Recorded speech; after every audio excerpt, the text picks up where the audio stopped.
I'm happy to present our program, which is our second Small Firm Essentials Toolkit series after COVID-19, part 1. And I'm happy to be able to say we had a lot of interest in today's program. We had a bunch of people that wanted to get in after we hit our maximum, and we anticipate having future programs coming up in the very near future. I just want to go over some of the background and housekeeping for today. First of all, we have 4 speakers on, and I'm going to more comprehensively introduce each of the speakers as they are coming on, but we're going to have a program that's going to cover how to effectively set up your firm remotely. Then we're going to move into attorney well-being, and our second hour from around 3:05 to 4 is going to talk about a lot of the various employment issues that are resulting from this pandemic and the unprecedented response of government to basically deal with this pandemic. Our first speaker is going to be Jim Ham, and then we're going to be followed with Carolyn Shining. You will note, if you're one of our participants, this is an interactive program. We have a poll going on. So if you're getting familiar, and if you didn't know anything about Zoom 2 or 3 weeks ago, I'm sure you've done it by now at least a few times, most of you, but you'll find a feature for the Zoom poll, and please start taking that poll now. We'll have a 5-minute break from 3 to 3:05, and we really do want you to give us that information, which will help shape some of today's presentation. Also, again, thanks to our fantastic sponsor, ADR Services, we do have a chance to offer you 2 hours of free MCLE, half an hour for competency and half an hour for ethics. So in order to do that, we have ADR Services as our MCLE provider, and we ask that you do 2 things. One, at the end of your written materials that you received with the email where I sent you the link for this program, the last few pages are the certificate and the evaluations. My email told you where to send back the evaluations and the certificate. We need your signed, completed evaluation form sent back to Debbie, D-E-B-B-I-E, at aaronjoycelaw.com by next Monday, April 6th. So in order to get your free MCLE credit, you're going to need to, by email, scan back the signed, completed certificate, and we would really appreciate it if you get us back your evaluations as well. This is a honor system for attending today, and I do think you're going to hear some great information that you're going to want to hear. But just to make sure that we get everyone their MCLE credit, we do have 2 code words that are going to be said during today's presentation. I'm going to be the one saying the code words. So when you send back the email with your certificate, please add those 2 code words in so that will ensure that you get your MCLE credit. And I think with all of that, I'm going to also be the timekeeper, so that way we can make sure that everyone gets all their time. So without any further ado, and I'm keeping myself on time, let me introduce a little bit more comprehensively Jim Ham. Jim Ham provides general counsel and ethics compliance advice to lawyers and law firms and represents attorneys in state bar proceedings here in California. He has managed law firms, and he's represented clients in civil litigation. He converted to a virtual law firm, and he himself has full experience with dealing with case management software and all of the things he's going to be talking about, which many of us had to adopt on the fly in the last couple weeks. He was a commissioner of the California State Bar's Commission on the Revision of the Rules of Professional Conduct, which rewrote the California Rules of Professional Conduct in 2019. He's also a lecturer at law at Gould School of Law at USC. He's licensed to practice in both Texas and California, and he's a frequent speaker and active blogger and LinkedIn. And you can look up all of his more information about him in his bio, which is provided with the written materials. And so now let me turn it over to Jim Ham. Thank you. Well, thank you very much. Hello, everyone. Glad to be able to participate today in this event with LACBA. I'm here to talk to you a little bit about technology and working from home. Let's first see if I can be successful in doing that by getting my PowerPoint display going, and let's hope that that works. Does everyone see that?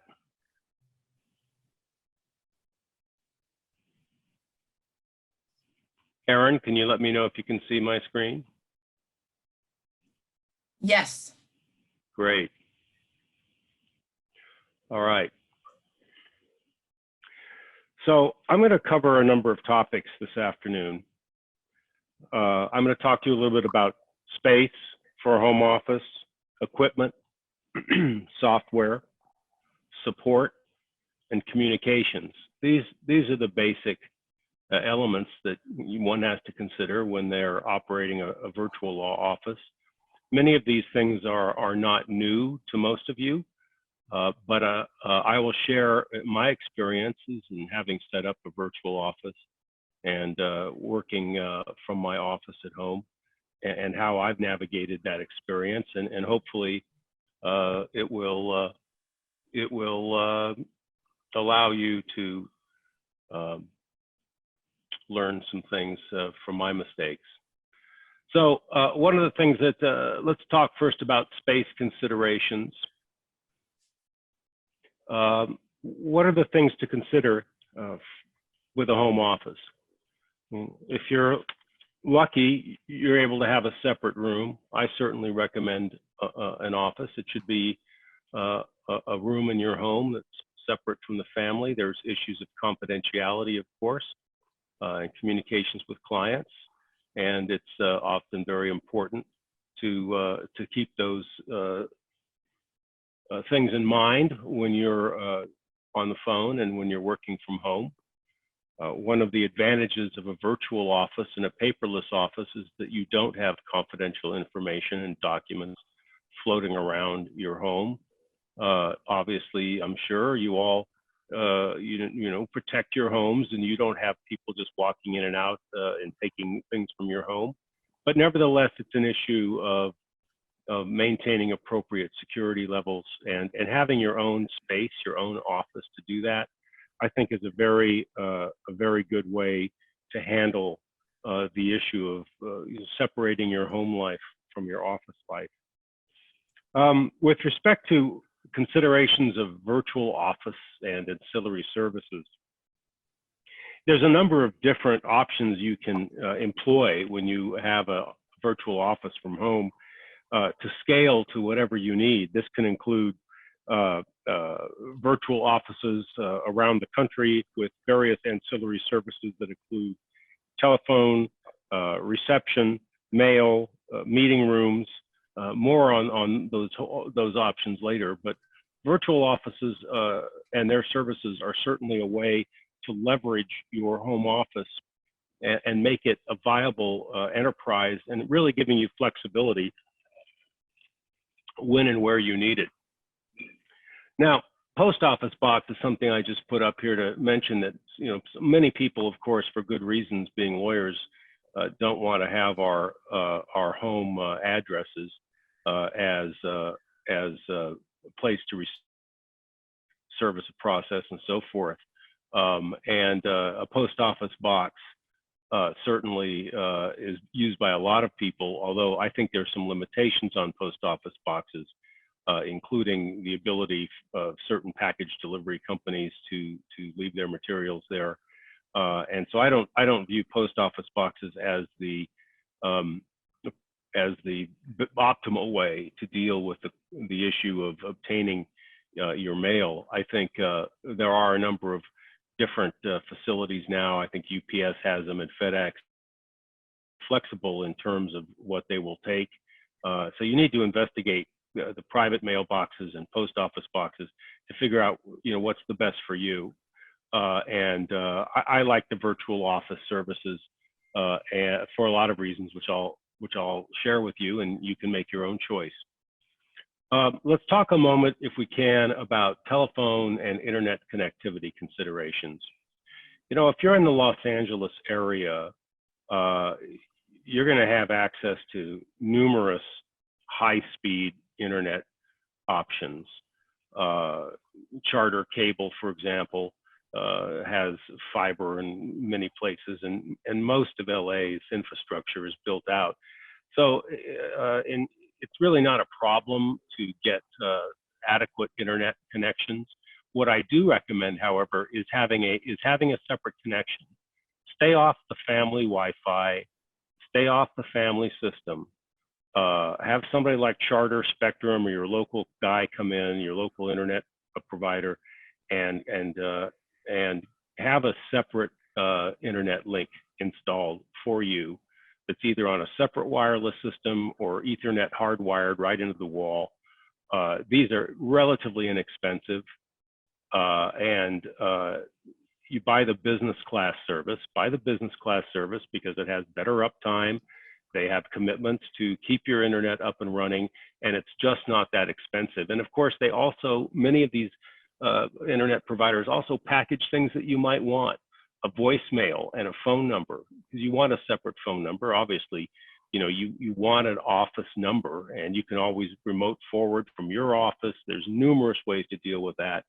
But having, so you may or may not need the phone option at home, but you certainly want to have a separate, in my opinion, you want to have a separate internet connection and separate telephone connection, unless you're exclusively a cell phone user.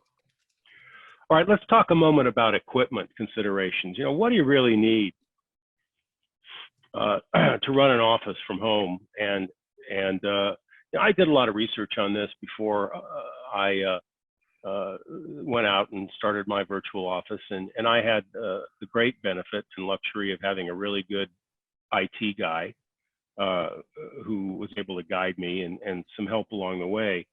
So I'm configured. I really am a big believer in industry standard. So when you talk about, you know, what am I going to have for a computer, my personal recommendation is get yourself a good, solid desktop. You know, if you want a laptop too, that's great. That's great. But for your home office, I recommend a good old-fashioned desktop computer. What do you need? Well, you know, I run an HP Business ProDesk 600, which has got an Intel i5 processor that runs at 3 gigahertz, 16 gigabytes of SD RAM, and 256 gig of hard disk space. And then I run Windows 10 Professional. I'm software as a service. So my operating system is, you know, Windows, and I have the Windows suite of equipment, which I'll talk about later. But I also have, you know, a solid state drive. By the way, my computer, I do prefer solid state drives in my business computer. This thing will end up costing you about $1,000 when you fully outfit it. And then you want, I have a 3 terabyte hard drive that's a solid state hard drive that the USB plugs into my computer. I use that as part of my backup routine. And I use Windows Backup, and it regularly, daily backs up my computer and all my data. So my data is stored on my hard disk in my computer. It is stored on my portable USB solid state drive, and it is stored in the cloud. So I have 3 methods of obtaining all of my data for my practice, no matter where I am. Accessories, you know, it's nice to have a desktop computer, or if you're going to use a laptop, you know, have a docking station so you can have monitors. You know, 2 monitors, if you can set that up, is great. I can't live without 2 monitors. I used to use 3, and I cut back to 2 just because it's a pain with the video cards, and you start dealing with 3 monitors. Speakers is important, especially today, given all the things we're doing with virtual conferencing and so forth. You want a nice, comfortable keyboard. You're going to need a webcam because they're becoming, and by the way, they're all sold out like freezers right now. So, but they'll be back, and you'll be able to get a webcam. And I recommend a Bluetooth headset. I really enjoy my Bluetooth headset. I'm using it now. I use it to talk on the phone. It frees my hands to type on my computer and to deal with, assembling whatever it is I'm doing while talking with a client. So I'm a real fan of the Bluetooth headset. I wanted to mention, by the way, on internet, how much speed do you need? How much speed do you need? I'll tell you, it's less than you think.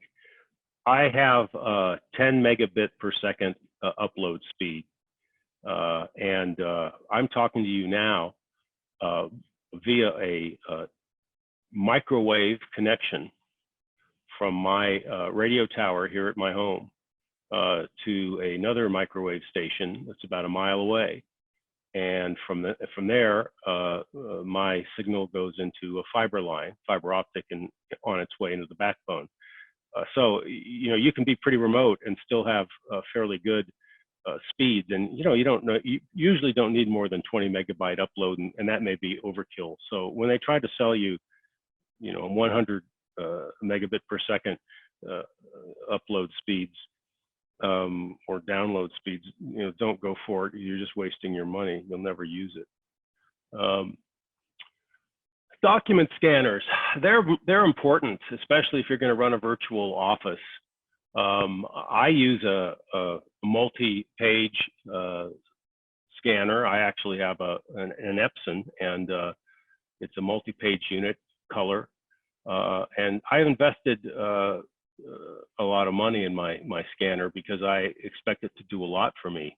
All of my mail gets scanned in, all of my pleadings get scanned in that come to me hard copy. So I need a good, solid, reliable multi-page scanner that has these full features. And this Epson model I have is looking over here at it. It's a DS780N, and this DS780N, it's not cheap. It's about $700. But you're talking about a business here, and you need something reliable that you can count on. And I found it to be very reliable. I think what's more important is not what brand you get. I think what's important is the price point. You get certain reliability and certain characteristics when you're up around the $500–600 or higher price range. It's going to have the things that you need to do the job. I also invest in a multi-page scanner, and the other important thing is that it be compatible with your whole system, and the interface between the drivers and the software for the scanner and your computer, that has to be seamless, or it'll be a headache. So you want to make sure. They used to say years ago that nobody ever got fired for buying IBM, and there's modern equivalents to that today. It's hard to turn away from industry standard because everybody builds to it, and so the further you deviate from industry standard, the higher the risks you're going to run into problems. I also have a flatbed scanner, but not a very expensive one at all. The only thing I use a flatbed scanner for are things that I can't run through the multi-page, and that may be receipts, cards that I want to save, and various odds and ends that just work better on a flatbed scanner, pictures, things like that. And I don't have a very expensive one because I just don't use it that much, but I have it when I need it. You definitely want to get a good backup battery, a UPS backup battery that has enough horsepower to keep your computer running and keep your systems running until you can shut them down. 15–20 minutes of runtime is what you should get. I mentioned a solid state hard drive. I know that Western Digital and a whole bunch of people make them. It's a great way to back up your data. And the great advantage of a solid state drive, they have their problems too, but they replace mechanical drives that are turning at 5,600 RPM, tend to get old and break. And the SSDs, the solid states, I think are a little better in that regard. Do you need a photocopier? No, I don't think so. Sometimes if I have a big copy job, I might have to go use an outside photocopy service, but generally I'm able to handle everything on my own without the need for a big old photocopier. There's not much use for those anymore. If you're able to do things electronically, or you have a good printer, you need a good printer. I like HP printers, laser printers, and they're expensive to operate. They're not cheap, but they're very reliable, and you can get Epson printers and all sorts of really good, reliable printers. And you can either print out small jobs, or when you need to, go get it done at a copy center. At least in my practice, I can do that. Other people's practices that are just paper intensive, that presents a challenge, and I don't have answers for it because it's not my practice. Obviously, though, I would say if you needed a photocopy machine, then go lease one and find a place in your home to put it. You'll probably need 210 power on it, and there may be some issues like that, so you got to be careful there. Do you need a fax machine? Heck no. No, I don't take faxes anymore. It's amazing how that technology has come and gone. I'm not aware of any need to have a fax machine. Don't have one, and it hasn't set me back at all. Let's change gears a little bit here and talk about software considerations. As I said, I'm kind of an industry standard guy, and I like Office 365. They just changed the name to Microsoft 365, but it's software as a service. And when you buy this product, it's amazingly inexpensive when you think about it. I mean, you pay on a monthly basis. The subscriptions aren't that expensive, and you get access. I have the Business Essentials, and you go online to Microsoft and type in Microsoft 365, and you'll see the different pricing and formats. But you get all the basic software that you need to practice law: Microsoft Word, Excel, PowerPoint, Outlook, and OneDrive, which is their cloud. That's where they store all of their data. It's, I think, in a Microsoft servers. And it's interesting. Until recently, a lot of people didn't realize where the cloud is. I mean, most of the stuff is sitting on a server on Amazon or Microsoft or a couple of other major players, Google. But those are the main sources of your cloud storage, and you want to pay attention to who your cloud storage provider is, because you need a company that is reliable, that is industry standard, that has appropriate security controls, and so that you can defend your decisions to put your data in the cloud. I feel very comfortable using Microsoft OneDrive. I mean, every system is vulnerable, but again, I default to the old principle of nobody ever got fired for buying IBM. If somebody wants to challenge me and say that OneDrive is unreliable or it's a safety problem, then they'll be talking to somebody called Microsoft about, and I'll let Microsoft defend their product, the same as I would if I was using Amazon's cloud services. I mean, these people are professionals, and that's why I like sticking with the industry standard. I'm also a big fan of Adobe Acrobat DC Pro. It's another monthly subscription. It costs me about $14.99 a month, but I always have an updated version of Adobe Acrobat, and also some additional features that are available when you have these subscriptions from Adobe. And I use Adobe for all sorts of things: scanning of documents in OCR, character recognition, so that I can search documents, word search them. It has Bates numbering and automated Bates numbering. It has forms that you can use if you want to. It has redaction capabilities. And I've grown up with it, so I'm very comfortable with it. I think it's part of a package that you have to have.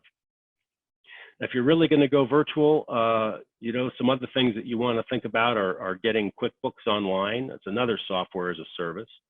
You know, I was in law firms for 35 years that had, you know, bookkeepers inside and office manager inside using QuickBooks and using other things. When I migrated, I went to QuickBooks Online. It's great because my bookkeeper and accountant have access to it. It synchronizes with my practice management program. And so it just brings a lot of advantages. It also allows you to produce quality financial statements and you know, be aware of how your practice is doing, and you can actually present a balance sheet with the press of a button and a profit and loss statement to your bank. Those are very useful, and you get respect for having that together. It's an important part of competence, you know, which is an ethical rule. We need to practice law competently, know the technology, and we need to know, you know, how to handle money. We know that. Very important to manage your CTA, your client trust account, in an appropriate manner, and QuickBooks will go a long way to get you there. You know, I don't have a lot of time to talk about practice management, billing, and timekeeping, but that's critical, and you need to go do your homework on that. I use Clio. I like Clio. There's Practice Panther, and there's a dozen others. And what you need to do when you're looking for these products is to study how they work and how they feel to you. But most of the major competitors, I think, provide the same sorts of services with just different graphical interfaces. They look different, but they do the same thing. You know, I run all of my billing, all of my financial transactions, all of my timekeeping, my notes, my documents are all uploaded into Clio. They have 40 different reports that give you your client ledgers, and on and on and on. I can actually just tell you here, I looked at the reports section to prepare for this, and the number of reports that these programs will prepare, you know, they'll give you an accounts receivable aging, a billing history, a matter balance summary, invoice summaries, client activities, client ledgers, trust ledger, trust management, work in process, bank account activity. It's fully integrated, and it can be a great help. And you just need to go and look at the sites for these and do some comparisons, try them out. There's a learning curve, but I was in my late 50s when I switched over to this, and it's always tough for us guys to change, and you know, old timers to have to learn new technology. But I found this very intuitive, very easy. It took a few weeks along the way, but I have a recommendation to how to take care of that, and that's namely to get a good consultant to help you through it. Credit card processing, you want to think about LawPay. There's a number of others. LawPay integrates with Clio and Practice Panther and so forth. So that's a great way to achieve your billing purposes. And you want to also think about webinar and video conferencing software like we're using today. Now, let's talk. I have about 7 minutes left here, and I'd like to talk a little bit about support considerations. You know, what do you need to really make this work so that you're not feeling overwhelmed by simply being trying to run a law practice and be a lawyer? Number one, I want to say that you want to get good and comprehensive consultants in 2 areas: accountants, bookkeeping, and IT support for sure. Payroll, retirement plan, and insurance as well. You know, there's companies like ADP that do all that for you if you have a professional corporation. Now, they set up your retirement plan, they help you fund it, they manage your payroll, they do the taxes, they handle your workers' comp, they even have insurance products. And I'm not here selling any of this, and I'm not denigrating other companies. I just happen to use ADP. I love it as one-stop shopping, and it just removes that obligation for me. Now, when you look for a good accountant and a bookkeeper and an IT support person, number one, you want to have a confidentiality agreement from them. And if they don't tender one to you, that you better tender one to them. But you want to make it clear that they're dealing with client confidential information, and they are bound to that confidentiality. And the people I've worked with already had them when I tendered my work to them, so we were on the same page. But when you get a bookkeeper, find yourself a good bookkeeper. They're going to help you set up your chart of accounts and your financial reporting package. And what you want to also do is you want to find someone who is competent with QuickBooks Online and your practice management integration. So if there are people out there who are specialists with Clio and who also are specialists with QuickBooks, and that's the kind of person you want if you choose that combination of software. You want someone who is familiar with the integration of your QuickBooks and your practice management software, so they can help you with financial problems or with bookkeeping problems that may come up in the normal practice.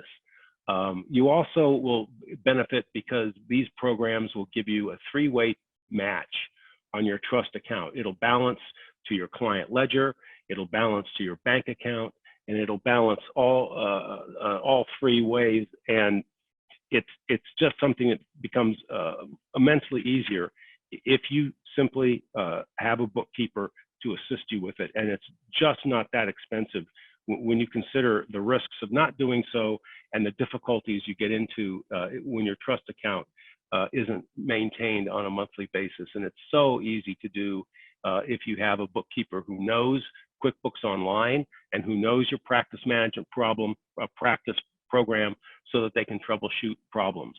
Same thing with IT support. Find yourself a really good IT person. And what is a really good IT person? To me, they have to have some core competencies.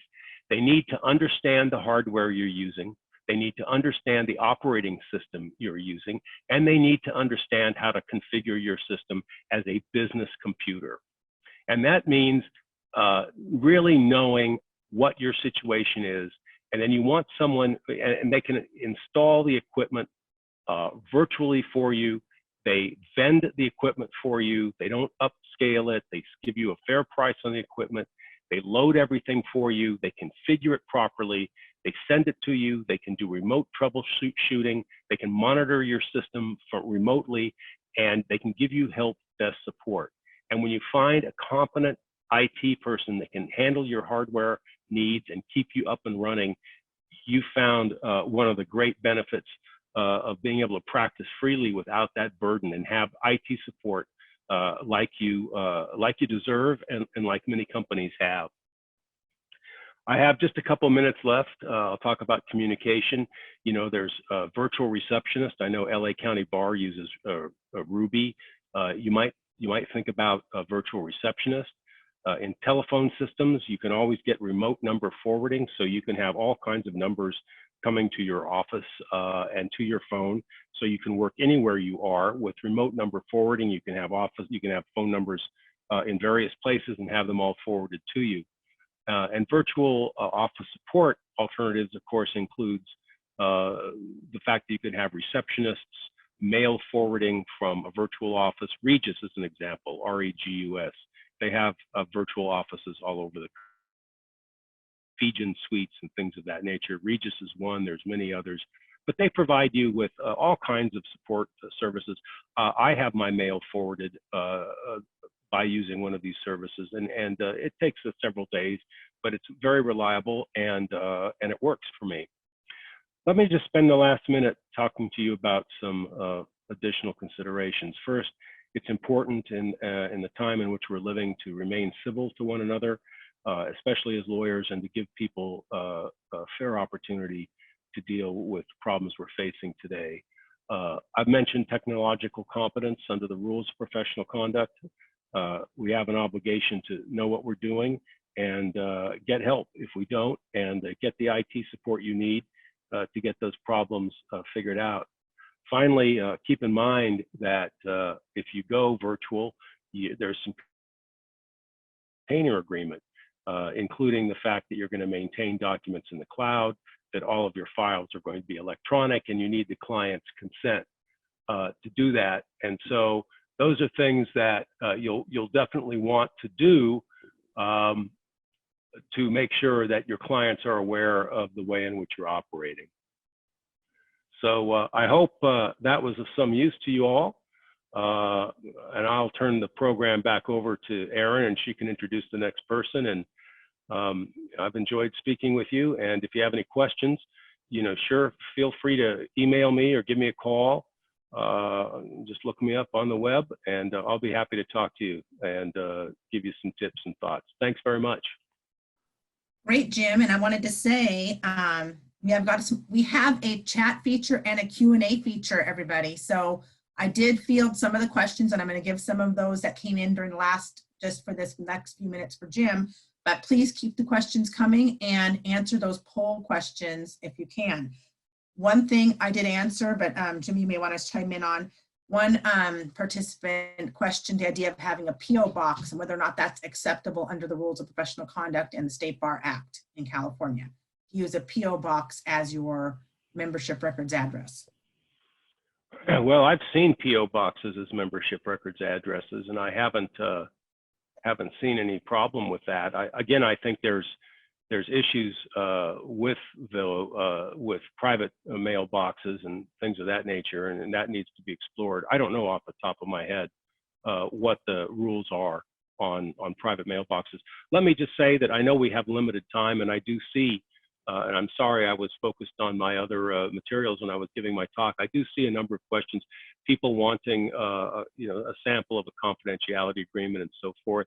If you email me at jham@hamlawoffice.com, I'll go ahead and give you some samples of things like that. If you got questions like that, just feel free, and I'll try to respond quickly and directly to you. That sounds good.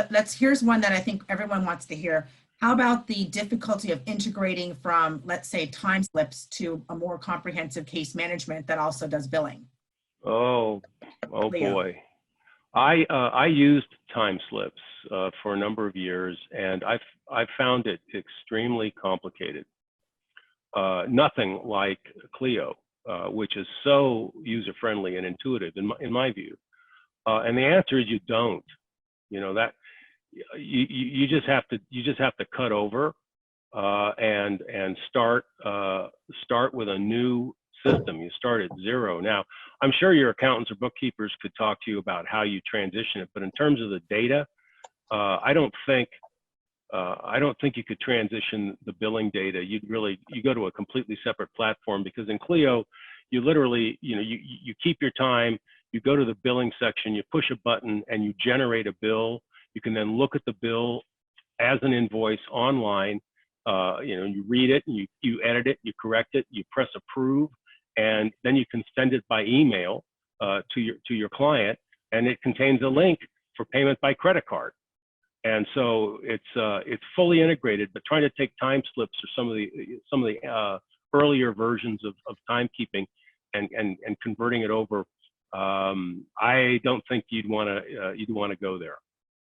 Okay, and there are more questions, and like Jim said, he'll answer your questions either in the chat box now, or you can email him after the program. But I wanted to make sure we stay on time so that everyone gets all their credits for competency and ethics. So let's turn to our next speaker, Carolyn Shining, who, let me give you a little bit of background on Carolyn. She is an accomplished solo attorney with over 25 years of experience in private practice. She's been a solo attorney since 2012 and engages in a wide subject areas of practice, including plaintiffs, civil litigation, and intellectual property.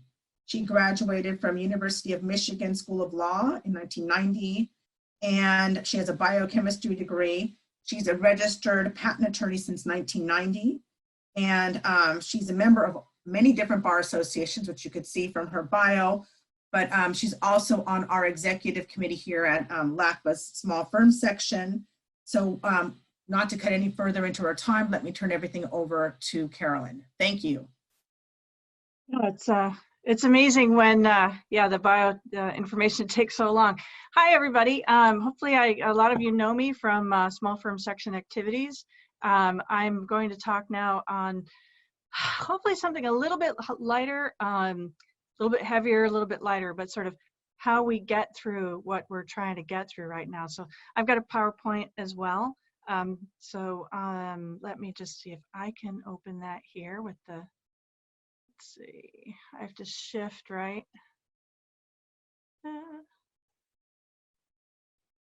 Share. Okay, so let's go back to the beginning. All right, can everybody see? And let's just do a slideshow. There we go. Can everybody see that? I hope you can. Yes, it's up. It's up. Okay, great. So here we are. We're going to do a little bit about wellness while flying solo. A lot of you probably have gone and seen different kinds of presentations on wellness, but I'm going to try and think about solo practitioners and where we go and where we're coming from. So I did what every good researcher would do when doing a legal presentation. I immediately went to the source for wellness and mindfulness, Calvin and Hobbes. And in this strip here, we kind of have something I think you can all relate to, or a lot of us. Calvin the criminal is about to face justice. Angry thongs turn out to watch his execution. As he led up the gallows, he reflects upon his many heinous crimes. He is not repentant. The noose is put around his neck and tightened. This is the end. Gack. Erg. Hey, at least you don't have to put on a tie every day. So I think a lot of times we feel like Calvin, you know, we're just can't get up, can't get going. You know, we really are the only ones who you know, help our clients. We're it. The buck stops with the small firm and the solo attorney.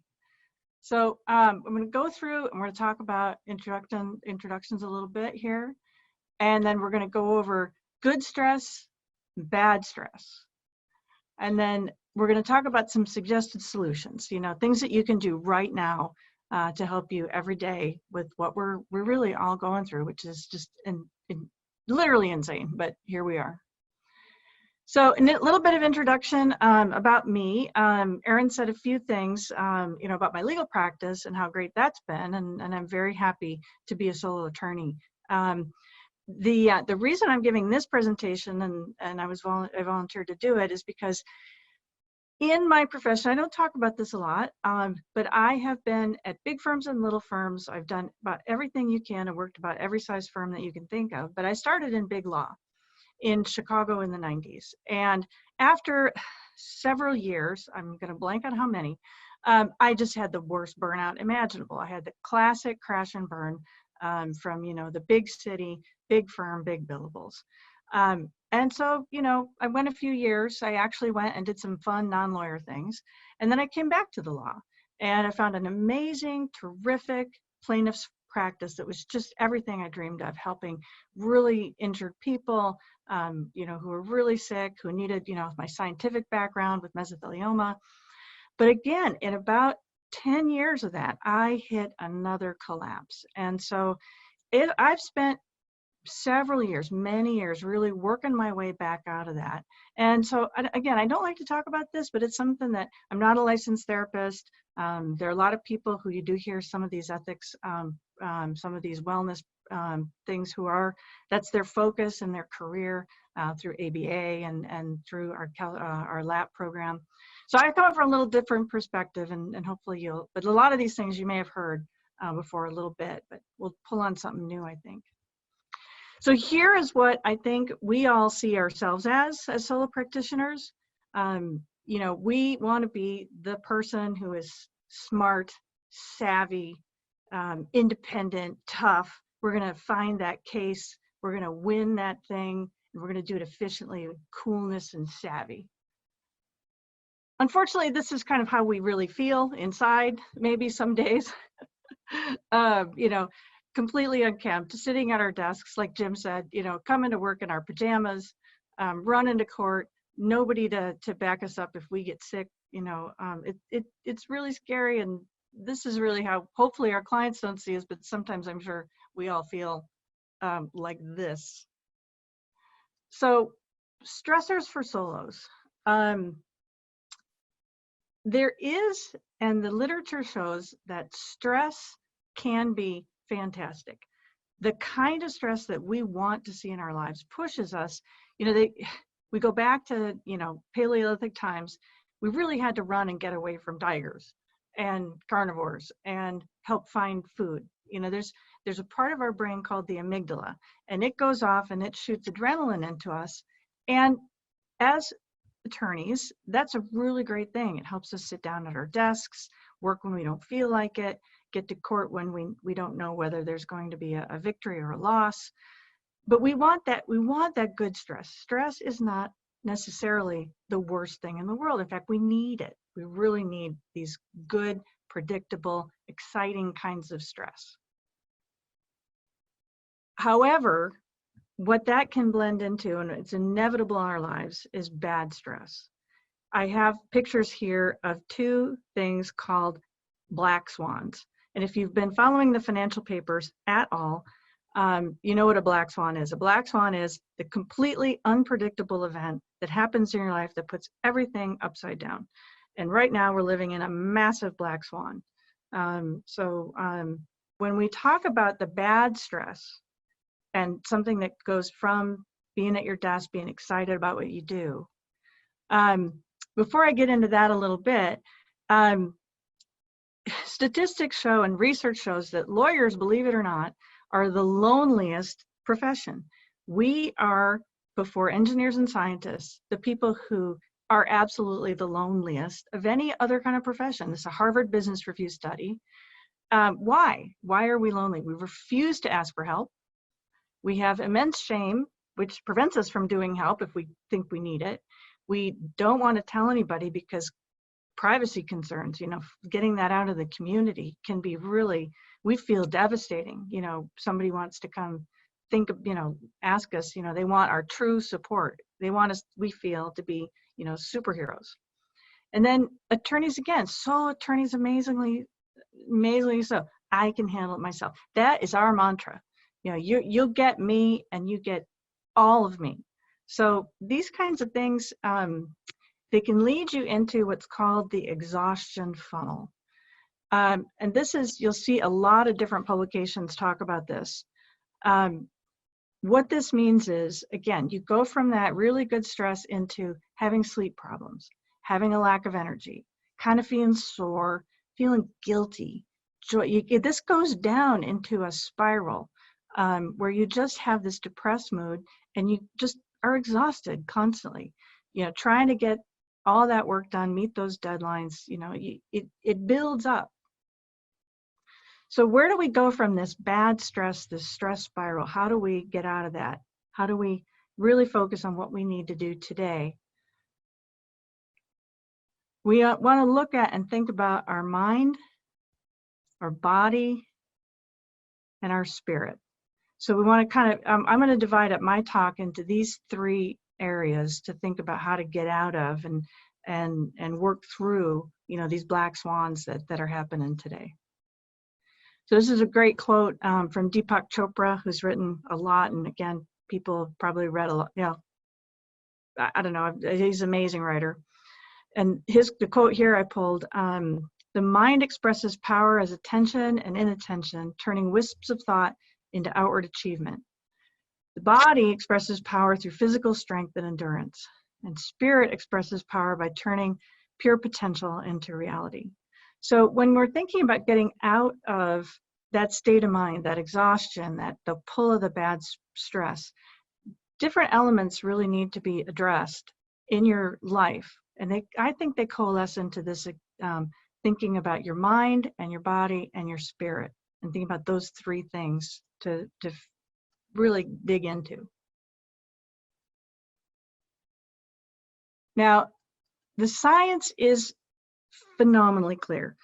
Study after study after study over the last 20, even 30 years shows that meditation works. And the top people who are talking about, you listen to coaches, you listen to all kinds of professionals in this area, and they will tell you over and over again, meditation, it's not just for, the gurus anymore. It is really what you would call a gym for the mind. You go to the gym and you run and you do weights and you do you ride the exercise bike and the elliptical. The mind needs that kind of practice as well. And you can meditate for 1 minute a day. And I think there's something called the 1 minute meditation. And you can build and build if you want to, but even just sitting and learning meditation practice for as little as a minute a day will bring amazing results. There are also all kinds of apps now that, again, are just amazing things that we can use as resources. I've used Insight Timer. There's a thing called Calm. There's also Headspace. I know Calm is giving, I think, free access to meditations all this week. If you just lift a feather, lift a rock in Los Angeles, you will find all kinds of resources that give you meditation. There's a West Side climbing gym called Rock Creation. They're giving yoga classes and meditations for free online. So it's really, people are pulling together in the community and offering these kinds of resources right now. Okay, so now we go to the body. We've talked about the mind. Let's think about what we're doing for our bodies. And really, productivity comes through positive energy. Again, we sit, a lot of people, if you're a solo, kind of the basics. You get a schedule, you go to your desk every day, you dress, if you're working from home, you get out of your pajamas. But one of the really important things that helps me get through the day is some information I got from Brian Johnson. And then there's also, he got it from Tim Ferriss and some other researchers. The brain cannot function all day long. I'm sorry, people who have to bill at big firms for 2,000 hours a year. Your brain just can't function for very long periods of time on work after work after work for work. If you work for 60 to 90 minute blocks and then take either a 2 to 20 minute break, you will find an immense boost in your productivity. And to make this work, you have to take a real break. Your break has to be for real. Turn off your phone, don't surf the net. And then you can turn that into 4 and 5 hour deep work blocks. You will find the productivity that you need. Of course, if you're a trial lawyer, if you're doing a deal, there's just times where this just doesn't work. You can't be in trial and work for 4 hours. But when you have those downtimes, when you can find that, focus and think about 60 to 90 minute blocks and 4 hour deep work blocks. See how that changes your emotions, your body, how you feel, and your productivity.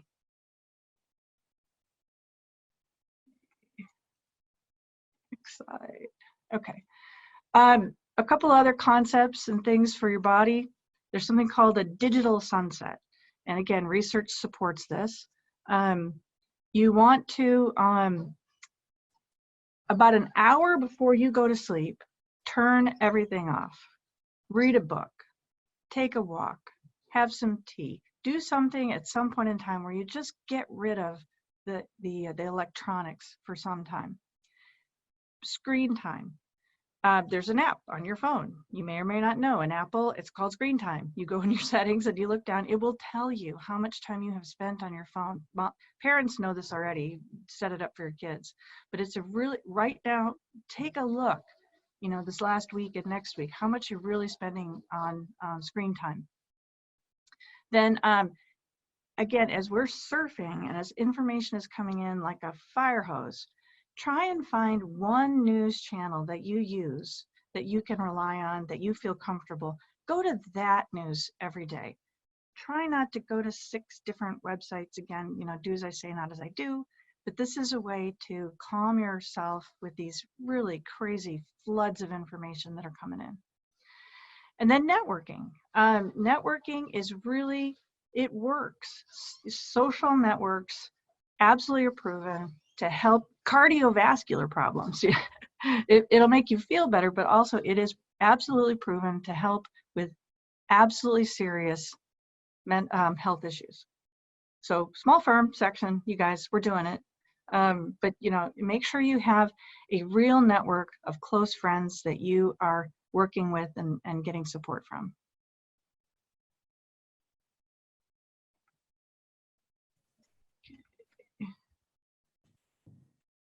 And okay, so last couple of things. Now we get into spirit, and again, I'm not going to go into, there's a lot of, just again, spirit in the world is, can mean all kinds of things. But right now, I just want to suggest, try and do something for yourself every day that makes you smile. Little things, tiny things, help somebody, give a hug to the person that you're self-isolating with. Pick some flowers in your backyard. We are so blessed in Los Angeles to have flowers this time of year.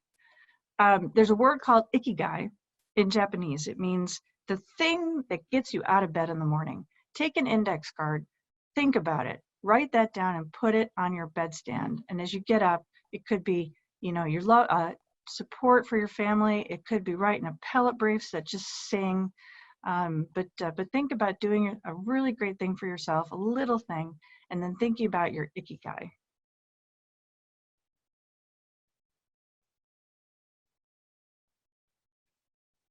Okay, so to close up, I do have a list of some of the bibliography, the studies that are underlying some of the things I talked about, some of the books that I've used over the years. You can go to my Twitter feed or my Instagram page. I'll post a link to a Google Doc that you can then open up and get those.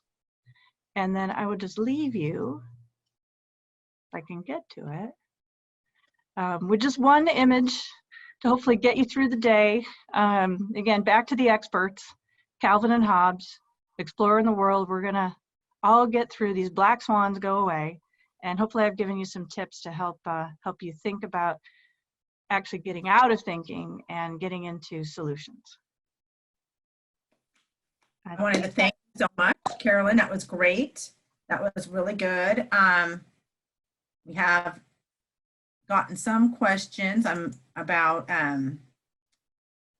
some people saying that they agree with your social networking idea. And I think that not just our group, but many other groups are looking into that. Can you, we have about 2 minutes left. You want to talk a little bit about how what some resources people can use to get into connection with other people? Well, well, I guess I should mention the LACBA structured networking that we're working on setting up. I like bar association work. It's something that in my early years as a solo, it was just not possible. When you're trying to get off the ground, I found that it was very hard for me to really spend the time to kind of give back. One thing about networking, well, there's California Lawyers Association that's been reformulated. There are private networking things like Provisors, the 10, the Esquire network. I've just joined and gotten involved in that. But one of the things the small firm is working on, I think is really great, is doing mixers. When we get back to social distancing, we've had an ability to go and do things in the Valley and different parts of LA County. But right now, there's Zoom meetings all over everywhere. And lawyer networking, like the 10 Esquire network, is doing online Zoom networking meetings. You can pull together your own set of friends. You can find your own group of lawyers that you work with, set up your own Zoom meeting, set up a Google Hangout. Google Hangouts is a free way to do different kinds of video meetings. Ask your teenagers. They're, my teenagers are stuck gaming, but that it's really interactive. They, work and talk with they work on their homework with their friends on Google Hangouts. So there's wonderful technological ways. FaceTime, you can just on your iPhone, and there's actually video on your WhatsApp app, which I think is also owned by Facebook.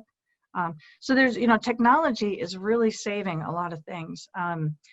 Saving a lot of people. There's also, in the link in the Google Doc, there's some links also to different kinds of 12-step groups and 12-step meetings. A lot of that has gone absolutely online. It's just brilliant. So you can find 12-step meetings for everything you can think of online. There's also something called Thrive Global that Ariana Huffington left she sold her Huffington Post for God only knows how much, but she started something called Thrive Global. And it's a wonderful resource for people who, you know, with all these kinds of tips and daily kinds of suggestions on how to get back involved with things. Okay, I think that's great. And so we'll have, you can still put more questions up on the chat that the speakers can answer, or you can hit the Q&A in the middle of your screen and we can do that too. Here is your first code word. You want this one because you want the 2 hours of CLE. So I'm all about, you know, rainbows and I don't know, butterflies. I've been watching a lot of TV over the weekend on Disney Channel. So instead of my original idea, which was pandemic and apocalypse, that's not them. We're going to go with resilience. Resilience is code word 1. Resilience. Okay, and with that, I'm going to turn out. We have most of a 5-minute break left, so we're going to pick up right again at 3:05, so that I don't get us off of our credits. So at 3:05, we're going to pick up again with the employment aspects of what we're facing. And Cindy Flynn is going to be our first speaker, followed by Zaino Baji. So we're going to pick up again right at 3:05 so everyone can go run down the hall and back to their computer. So and just a quick reminder, if you haven't taken the poll, please participate in the poll because we'll close that up and be using some of that information in our presentation. Thank you. And Zane, I just have to say, I love your background. I loved it so much, I took it. And again, we have about a little less than 5 minutes for our break.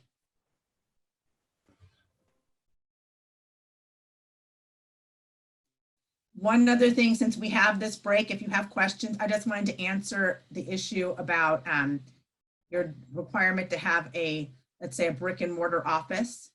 Not so. Under Business and Professions Code section 6002.1, which is the beginning of the State Bar Act, you either have to have your office address, or the language is another address in California that you use for your State Bar purposes.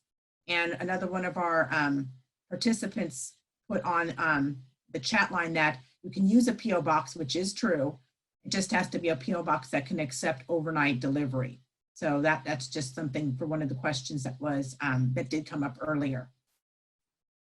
If you have other questions, the speakers can all answer those questions for us during this short little intermission. Did you have Erin, did you have a question? I'm looking at the questions. Yeah, here's. I'm gonna pipe on because people are not sure what I said. So the answer is resilience, the noun. So I'll put that in right now. Resilience.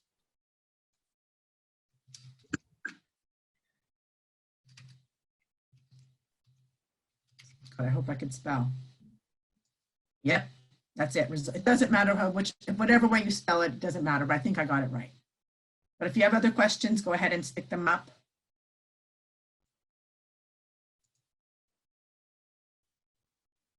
Oh, somebody did have a question. How much meditation is enough? Yes, why don't you field that? That's good. And again, 1 minute, starting with 1 minute can do it just a wonderful amount of good.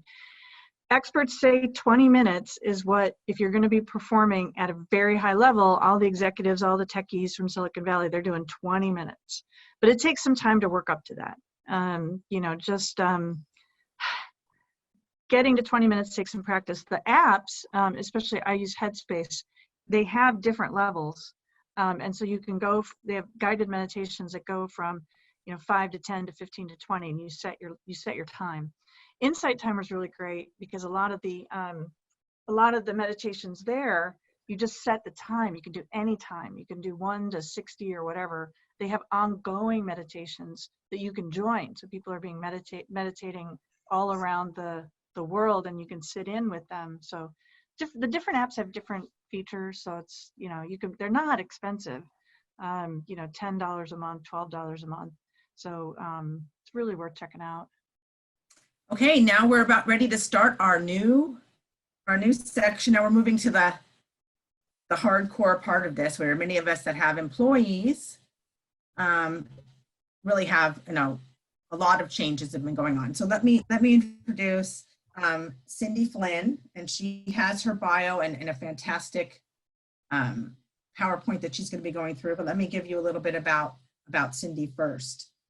She's the founder and managing partner of Hackler, Flynn and Associates. It's a boutique law firm that has an office in Pasadena and I think also in Orange County.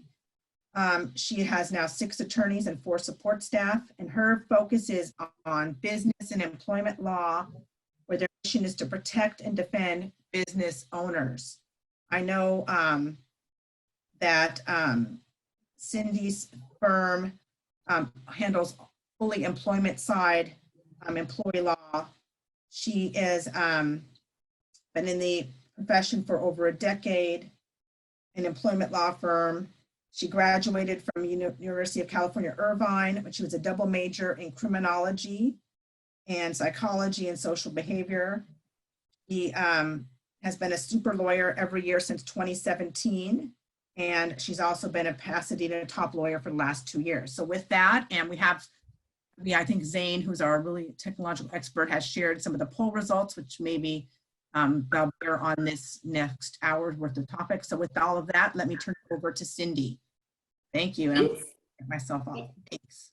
Thanks, Erin. It's so good to be here with everyone, even though we're social distancing now. So a little bit of background, my parents ran a printing company when I was a kid.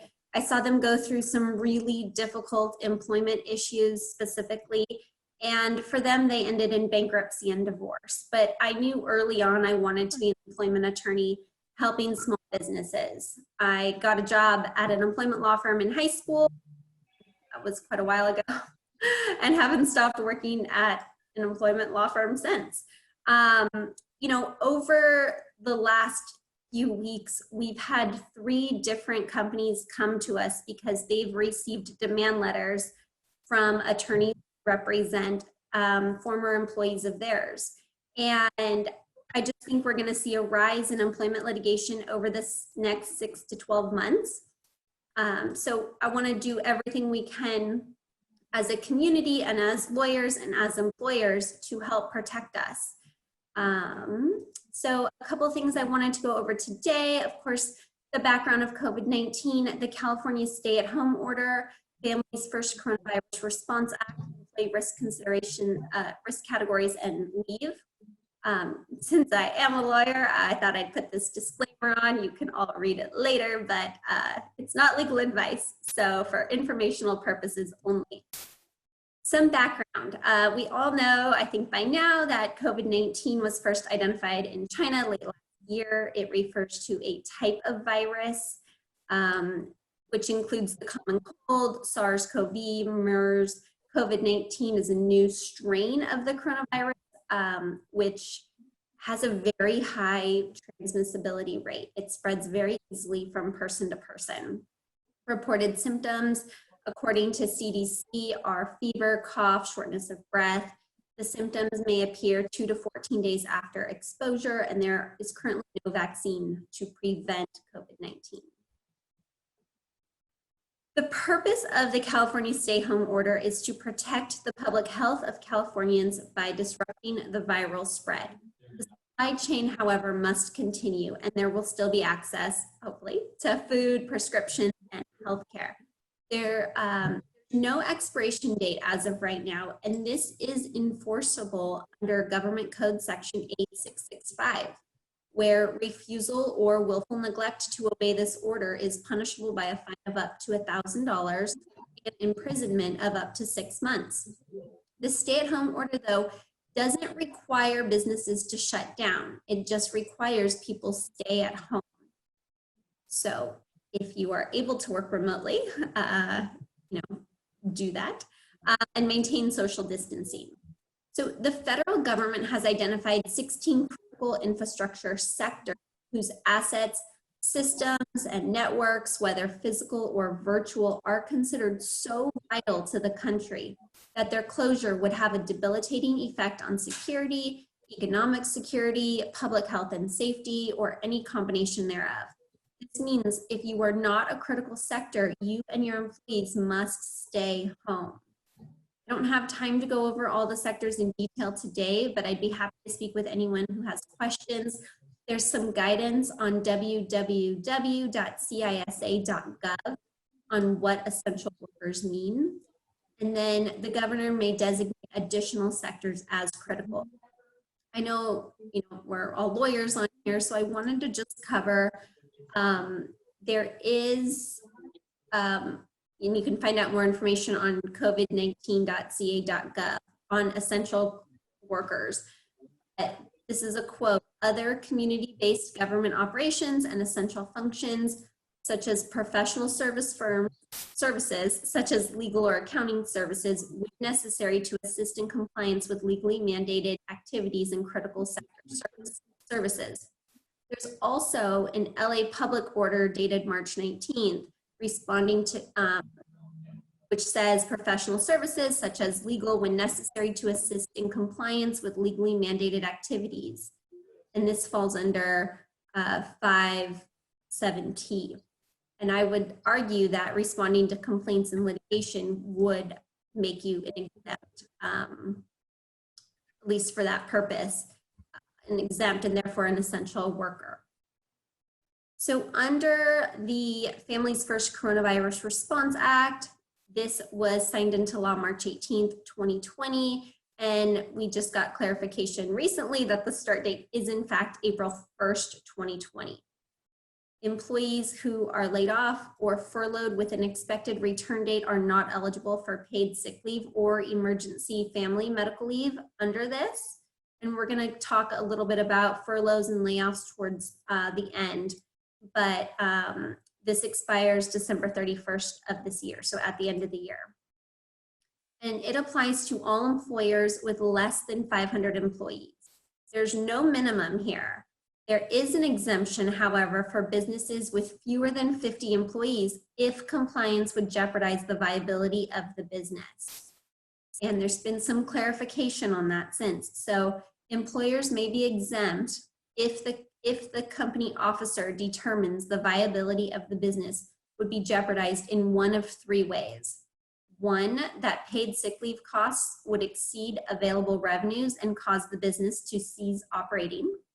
Or two, absent of certain employees would entail a substantial risk to the financial health or operational capabilities of the small business because of their specialized skills, knowledge of the business, or responsibilities. Or three, there are not sufficient workers who are able, willing, and qualified, and who will be available at the time and place needed to perform the labor or services provided by the employee or employees requesting paid sick leave or expanded family and medical leave. And these labor or services are needed for the small business to operate at a minimal capacity. In addition, HR 6201 modifies the Family Medical Leave Act and creates an Emergency Paid Sick Leave Act. Under the FMLA modification, there is a 12 weeks of job protected leave for employees, and it's available to employees who have been employed for more than 30 days. The question I've been getting here is whether or not you can offer it to employees who have been employed for less than 30 days. The answer is yes, you can certainly be more generous, but it will not fall under FMLA. The first 10 days are unpaid. Employees can use accrued personal or sick days during this time, then employer leave. And then leave can be used to self-quarantine, care for family members who are quarantined, or care for children due to school closures. I want to note here that paid sick leave and kin care laws also may require employers to provide time off for parents dealing with school closures. So under FMLA, after the 10-day waiting period, employers must compensate employees at least 2/3 of regular rate of pay. In no event shall such paid leave exceed $200 per day and $10,000 in the aggregate. Under the emergency paid sick leave, full-time employees are entitled to 80 paid hours of sick leave. And then for part-time employees, you have to average the number of hours worked over a 2-week period. So under the Emergency Paid Sick Leave Act, It can be used for the following and paid at the employee's regular rate of pay: government, quarantine, or isolation order. Now, there are legal definitions as to what isolation and quarantine mean, and it does not mean the stay-at-home order. So isolation and quarantine help protect the public by preventing exposure to people who have or may have a contagious disease. Isolation separates sick people from a quarantinable, communicatable disease from people who are not sick, whereas quarantine separates and restricts the movement of people who were exposed to a contagious disease to see if they become sick. So a little bit of a difference there. Employees can use doctor-advised self-quarantine or self-quarantine during COVID-19 symptoms. Under the Emergency Paid Sick Leave Act, it can be used for the following and paid at 2/3 of the employee's regular rate of pay: caring for someone under quarantine or isolation, caring for a child during school or child care closure, and then other substantially similar condition as specified by the Department of HHS. Again, remember that paid sick leave and kin care laws also may require employers to provide time off for parents dealing with school closures. And then paid sick leave and emergency family medical leave cannot be taken intermittently without employer approval.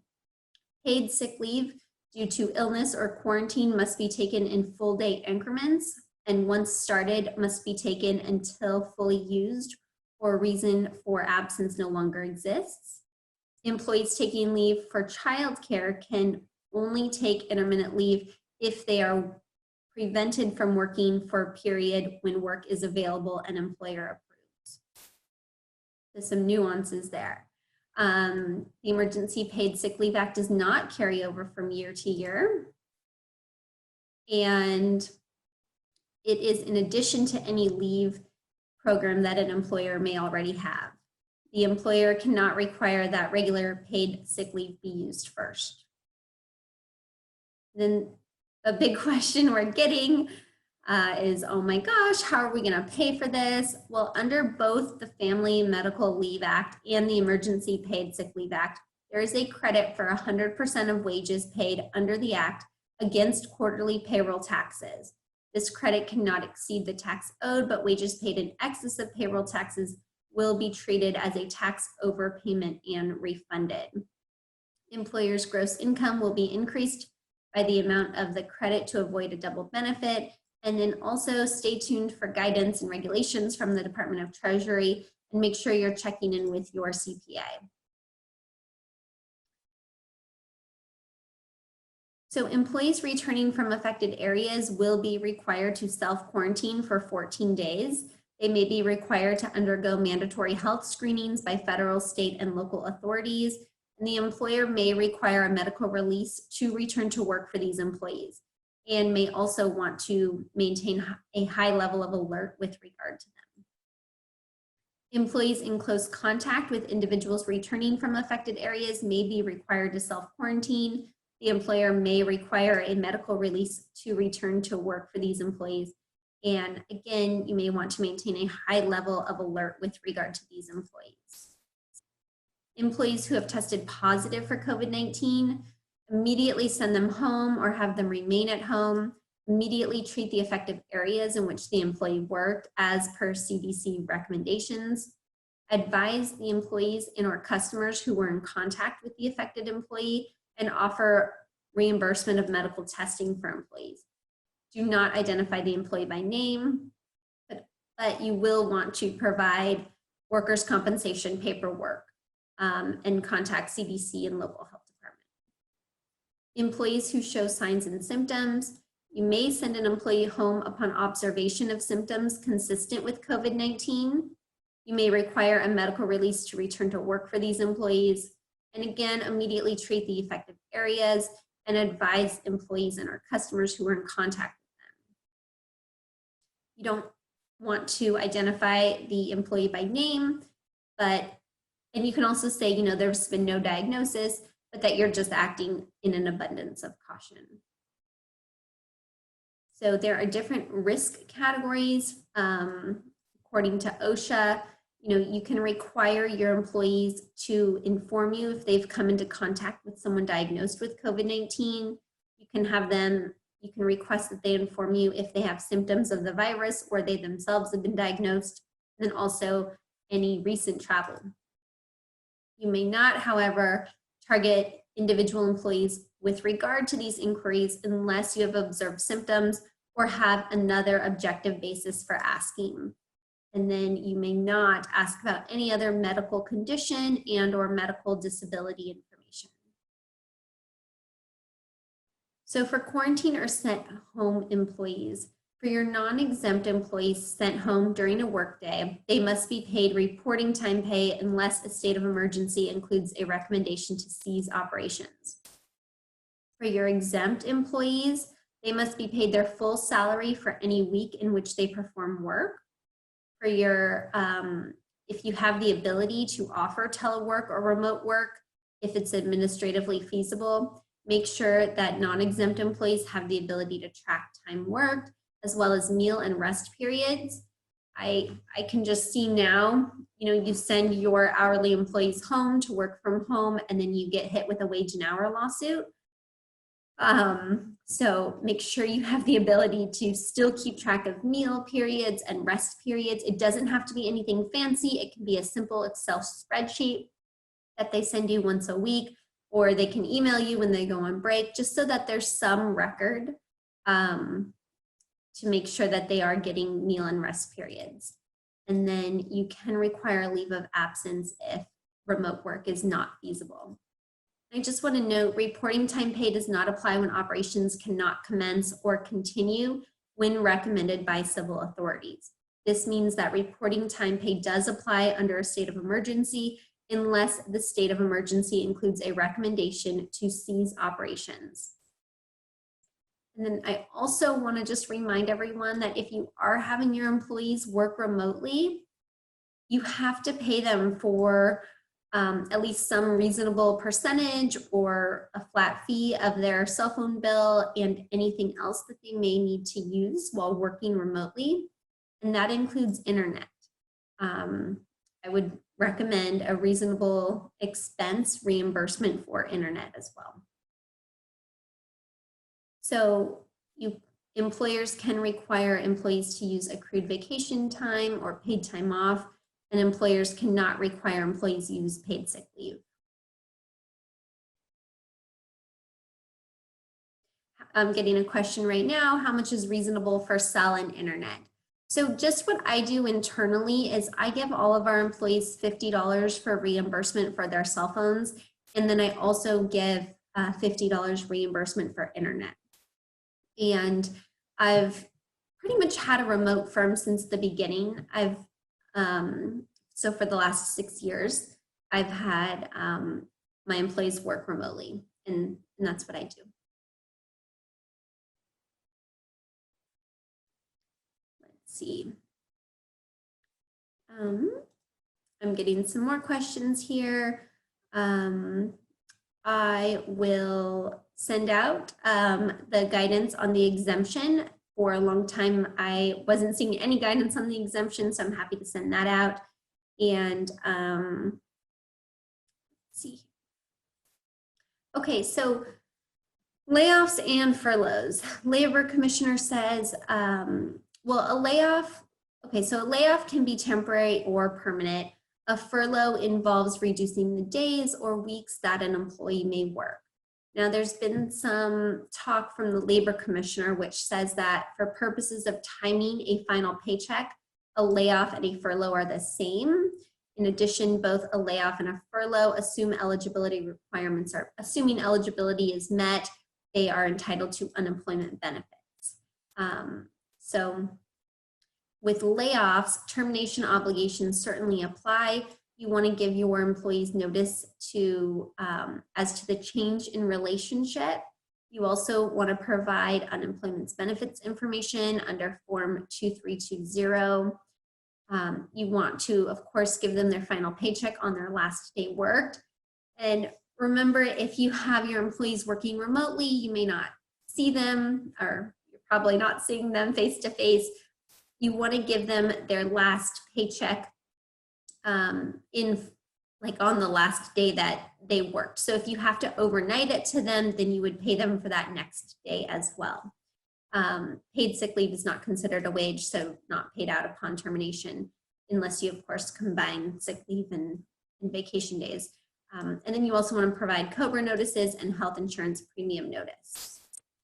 Be mindful under the WARN Act notice requirements that requires advanced notice to covered employees, unions, and government officials prior to plant closings or mass layoffs at a single site.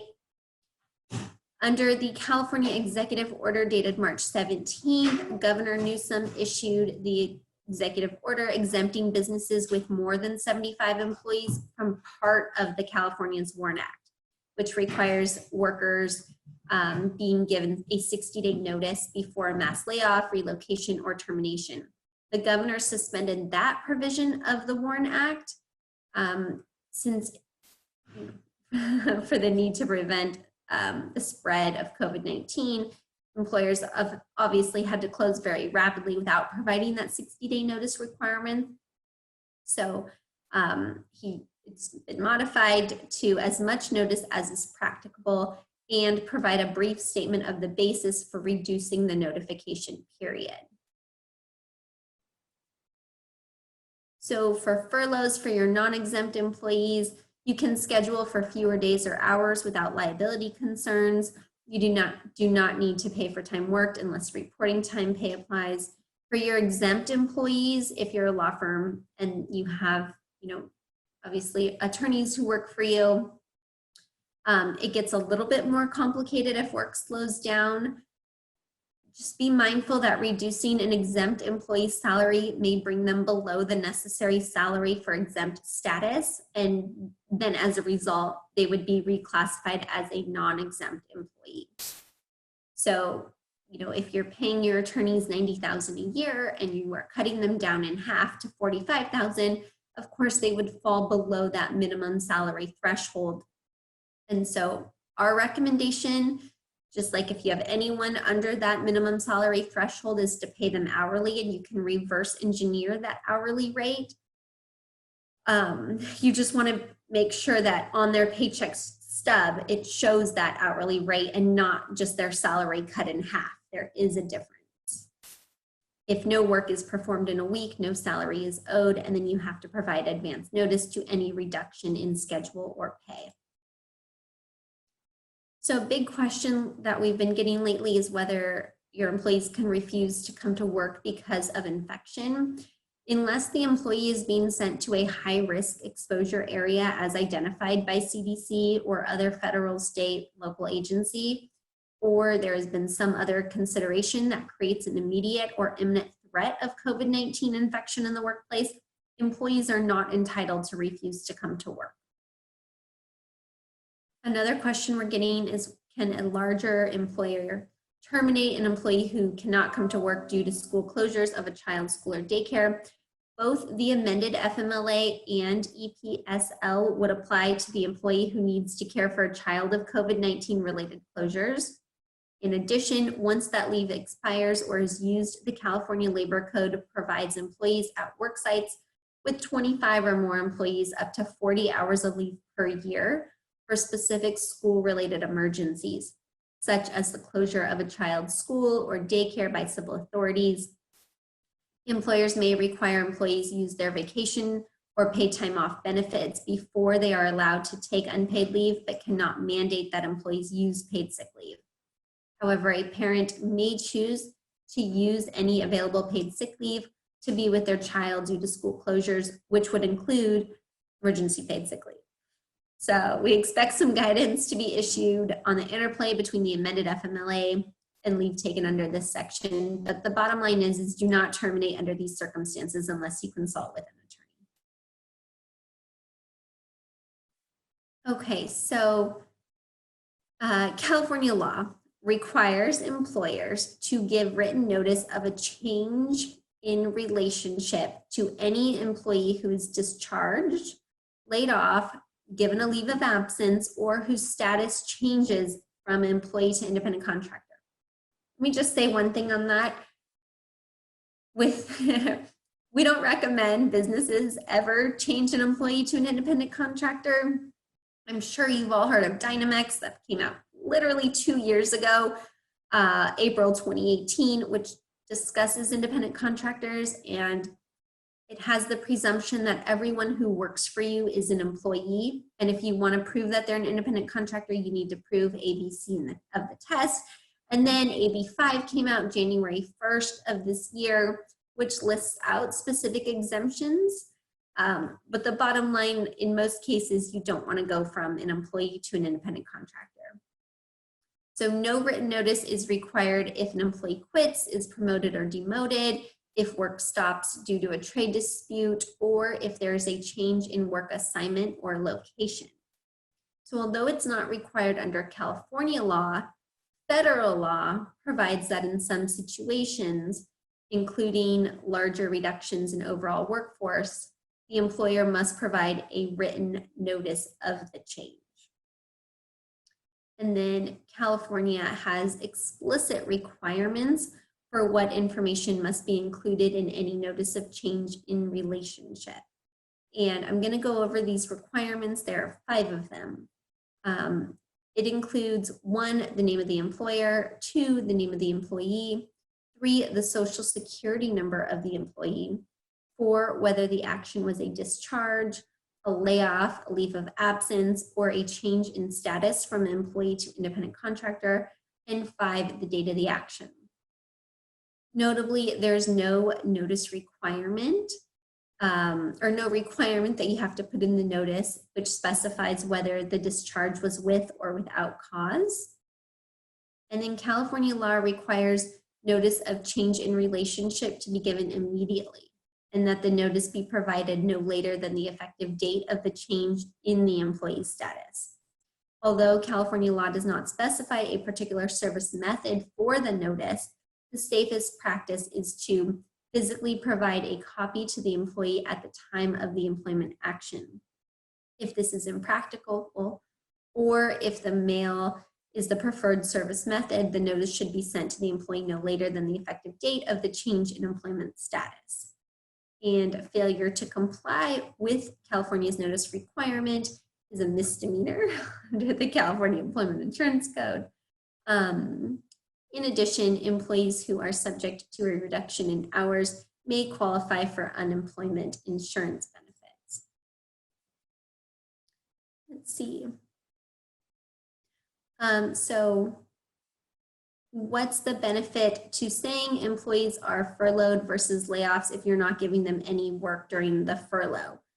So you still want to, of course, go through like the specific things if you're going to terminate them. But with a furlough, you expect on bringing them back. So if you're just cutting hours, if you can't do full time anymore, if you just want to cut them down into half, then you would essentially furlough them, like giving them Fridays off or allowing them to work, 2 hours less a day. And then another question on furloughs, let me just go back to furloughs really quickly. For advance notice of furloughs, what is the notice time, the required notice time? It's just advance notice in any reduction in schedule or pay. If you are taking somebody from a salaried position, like an attorney, and changing them down to an hourly position, you would want to do that before that next Monday. I mean, typically most people's pay work weeks are scheduled Sunday through Saturday. And so you want to do that prior to that week starting. That way they're not working, or that would be my recommendation. That way they're not working a portion of the week as salary and then the other portion of the week hourly. It might be cleaner as you change them over.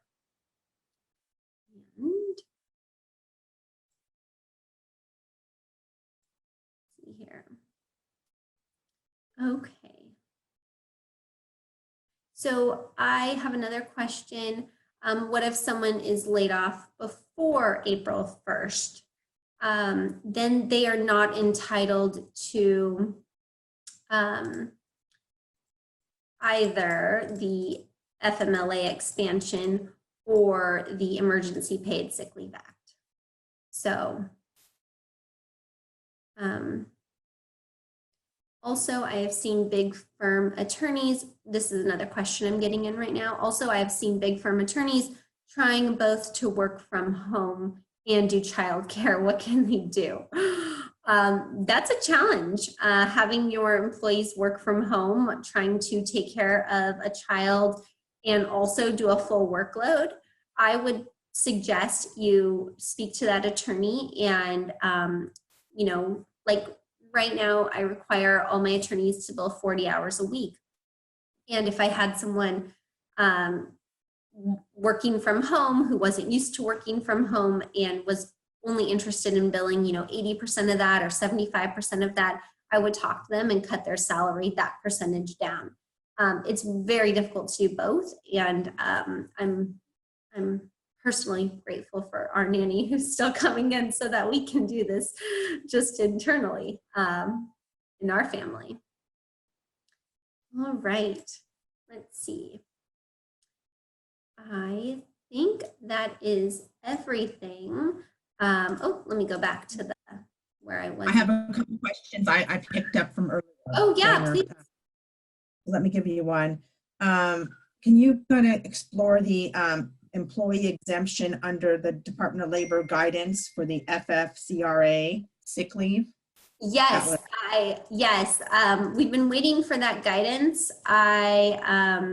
And I will get them that where that exact language came from. I saw that question come in.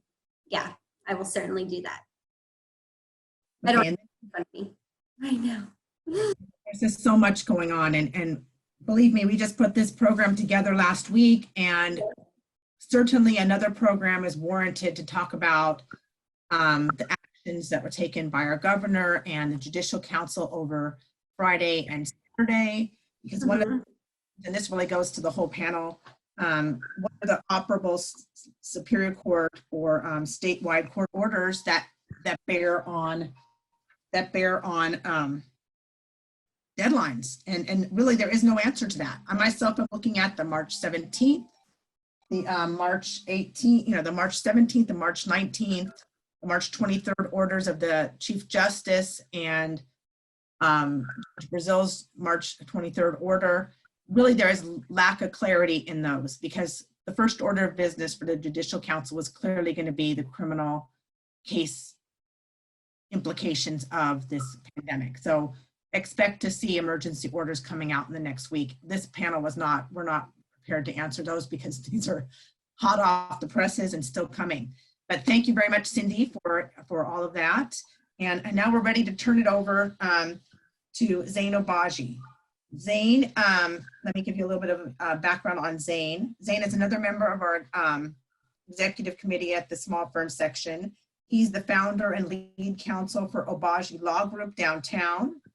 And Zane specializes in employment litigation on behalf of plaintiffs, employees on sexual harassment, discrimination, and whistleblower type of actions. He also does business litigation involving all different types of businesses, but the concentration or particular emphasis in cannabis industry.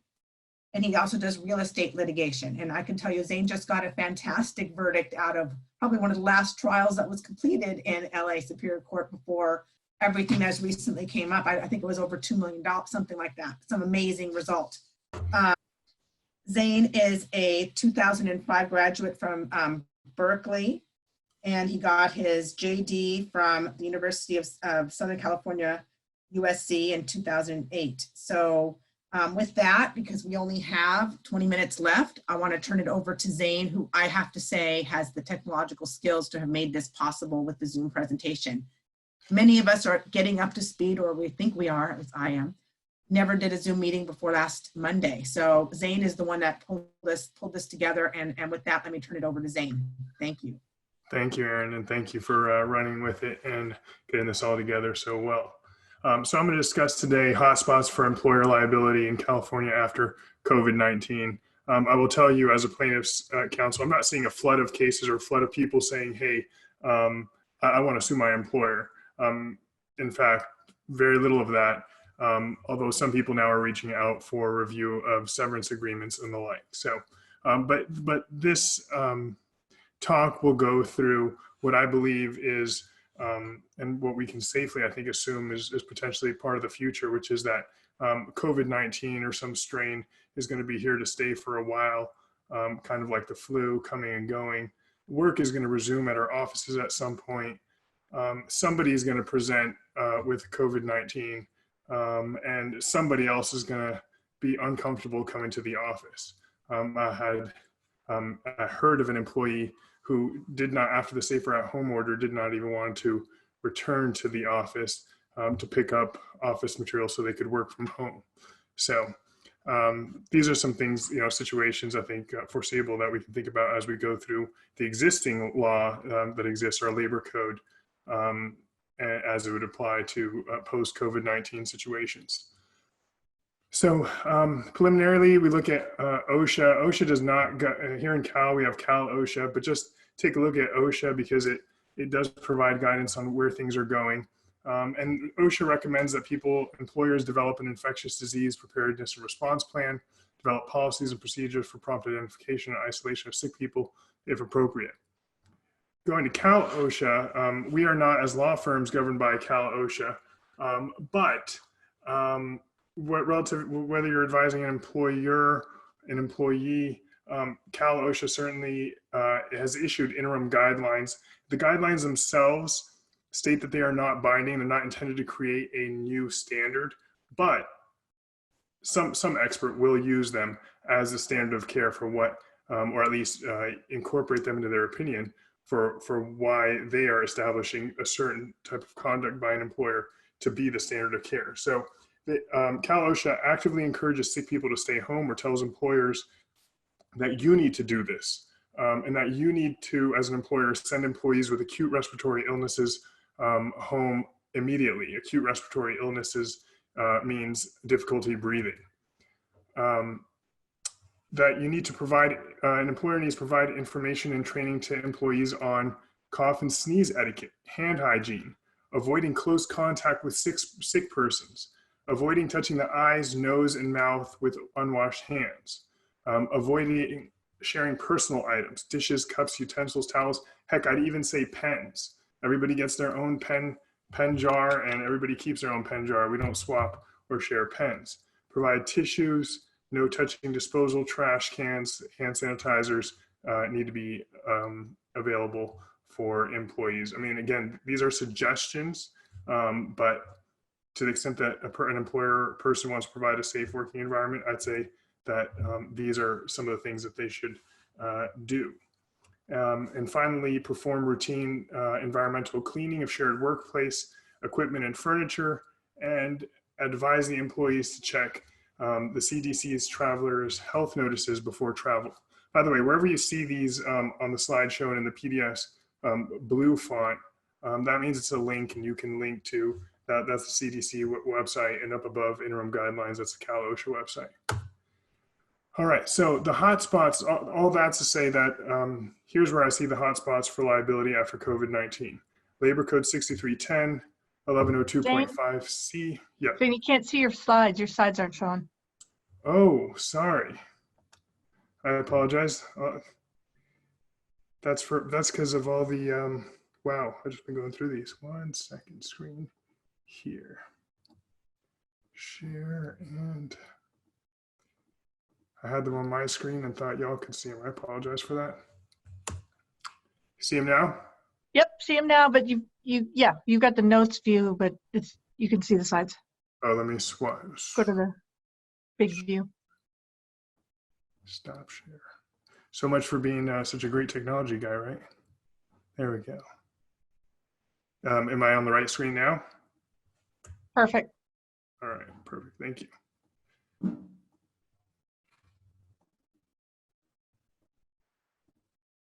All right, Labor Code 2802, which Cindy touched on briefly, and American with Disabilities Act and amendments, which even if you're not subject to them, if you're advising either employees or employers, you're going to want to pay attention to, as it may take on new meanings.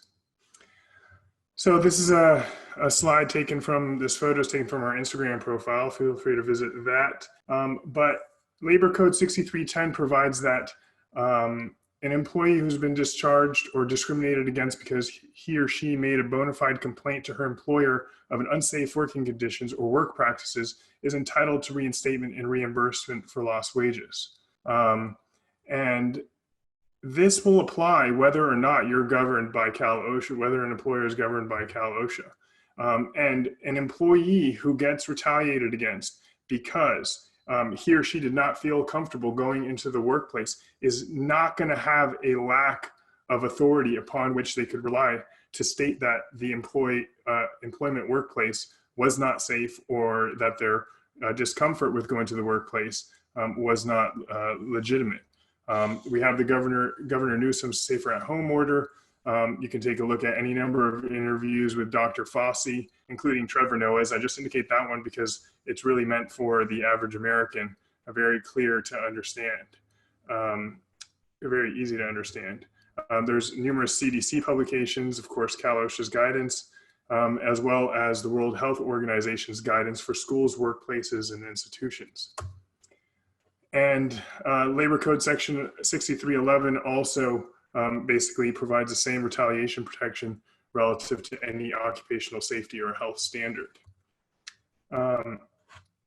Recall the Safer at Home order. I'm pulling, this is a specific quote from it. The governor ordered folks to stay at home or their place of residence, except as needed to maintain the continuity of operations of the federal infrastructures, and that goes on. And Government Code Section 8576 provides that orders and regulations shall have the force and effect of law.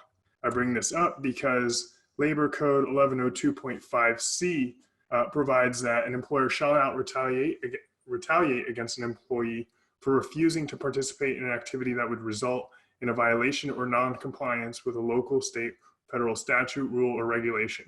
So as long as this Safer at Home order is in effect, if your employee says that they're not leaving their home, you ought not, an employer ought not tell the employee to leave their home and go to the office, because it is law, and they can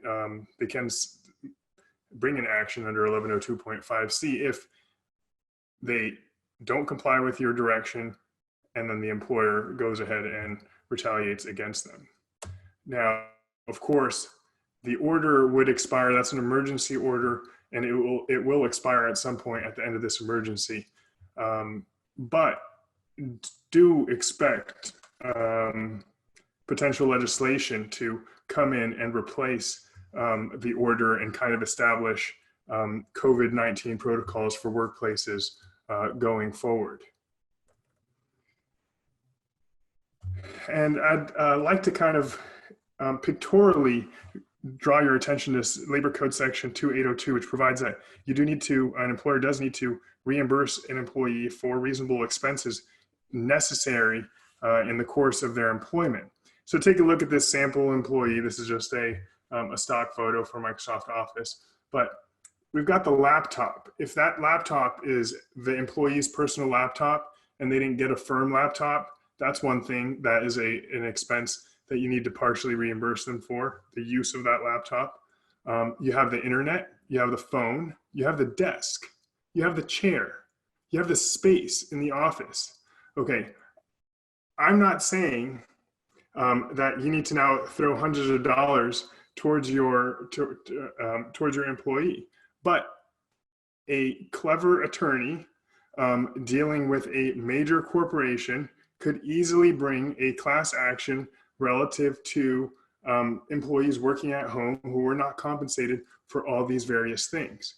Now, there is a Supreme Court case that provided, look, you don't need to itemize specifically how much you're paying for the laptop and the chair and the desk and so on and so forth, but it does need to be clear to the employee what portion of either their wages or an additional reimbursement that you're giving to them, if they're a non-exempt employee, what you are allocating for expense reimbursement.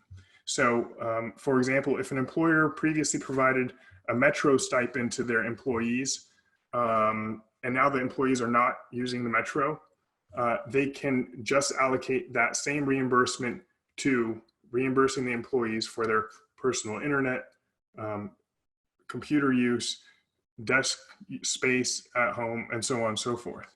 And this is something we really want to pay attention to, because an employer who fails to provide this reimbursement will be liable for reimbursement plus reasonable attorney's fees seeking that reimbursement. All right, so turning to the ADA and its amendments, the ADA is only applicable to employers affecting commerce with 15 or more employees. And they cover persons with disability. It covers persons with disabilities, and disabilities of physical or mental impairment that substantially limits one or more major life activities, as well as or these other definitions. I'm going to fly through this. Disability is construed broadly since the ADA was amended, and whether an individual's impairment is a disability under the ADA should not demand extensive analysis. Currently, disability includes these various things, one of which is diabetes. What it doesn't include is people aged 65 years or older. Now, by the way, I'm listing for you what the CDC indicates to be people who are particularly vulnerable to COVID-19. People with chronic lung disease, serious heart conditions, people who are immunocompromised, either because they're undergoing cancer treatment or because they're on some medication for arthritis, for example, that makes them immunocompromised, or people of any age with severe obesity, and people who are pregnant. So these are not what we think of necessarily as disabilities that would affect you in the workplace from doing your job, but they could be interpreted as disabilities for the purpose of a person needing to have a reasonable accommodation to protect them from COVID-19 when work resumes back in the office. And the burden on an employer is, when presented with a disability, is to initiate informal interactive process to determine the nature of the accommodation necessary to enable the individual to perform the essential functions. And in accommodations, making changes that still allow the disabled person to do work. And a reasonable accommodation is one that would enable the employee with a disability to enjoy an equal opportunity for benefits and privileges of employment as are enjoyed by employees without disabilities. What's interesting here is, a lot of businesses during this period of the Safer at Home order have accommodated and allowed their employees to work from home.